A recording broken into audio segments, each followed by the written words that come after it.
people. We have great history. If you read the history of Tibet, Tibet was a great empire. Our empire extended from South Asia to Central Asia, all the way to China. We are proud people because Tibet had great scholars from Padmasambhava and Atisha from India to Jetsongkhapa, Karmapa, Marpa, and everybody, the great scholars of Buddhism were all in Tibet. We are proud to say, as much as possible, we have preserved the pure Buddhism in Tibet, and we are sharing with the people of the world. That's why we are very proud. We are also proud because we have had great kings of Tibet, from Nyati Sempo to Songtsen Gampo to Chisong Dilsen to 5th great Dalai Lama to 13th great Dalai Lama, and obviously the 14th great Dalai Lama.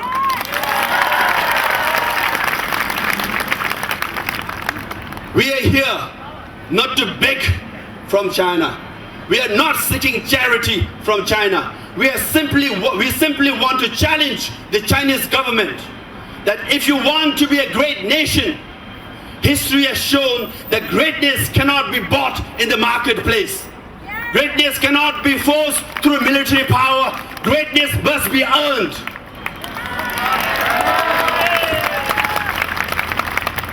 Many powerful nations have come and they have tried to buy greatness. They have failed.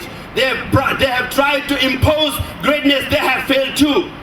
So China has to make a choice. If you want to be a great nation, you must act like a great nation.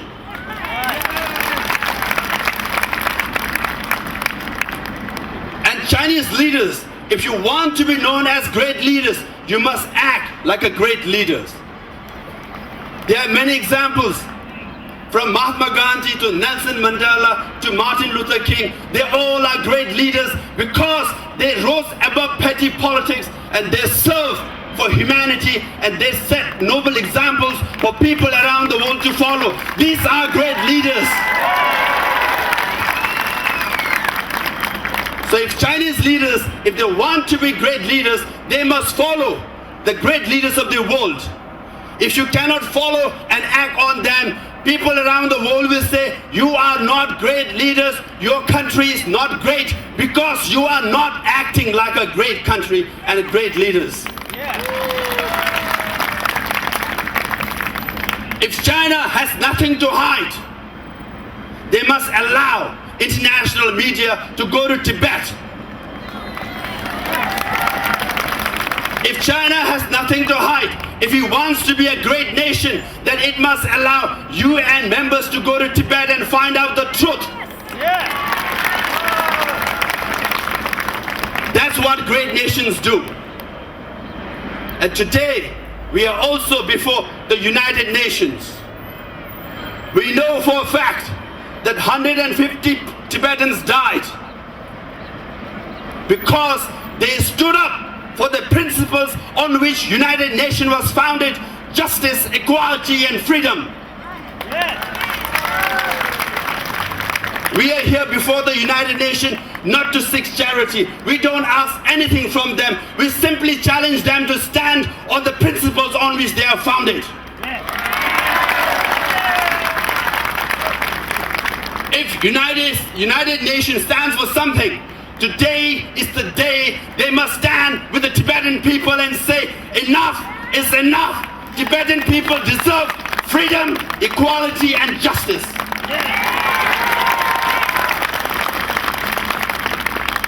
If United Nations does not stand for anything, then we don't expect anything from the United Nations. At the same time, the world will not respect you because they will say, you are a hypocrite. You don't represent the people who deserves to be represented.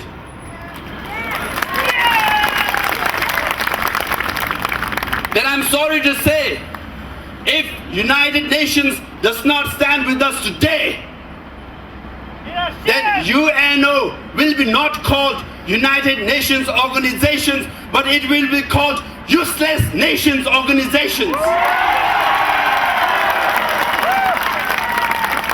Because They are useless to Tibetan people. They're useless to people who are suffering genocide. They're useless to people who are suffering under crime against humanity.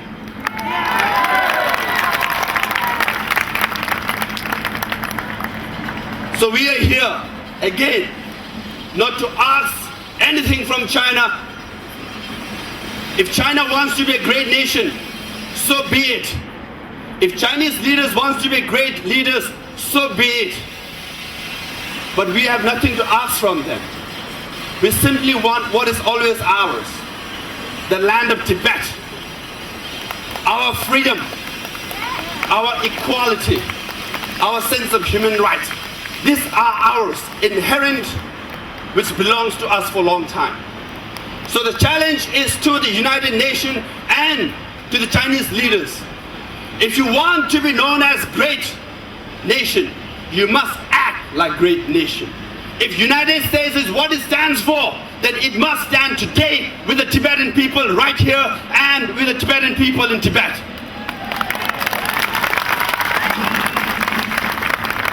So we are here to show our solidarity with the people in Tibet who have died, who are in prison, who continue to suffer. We are here to give voice to the voiceless Tibetans who have died. And we will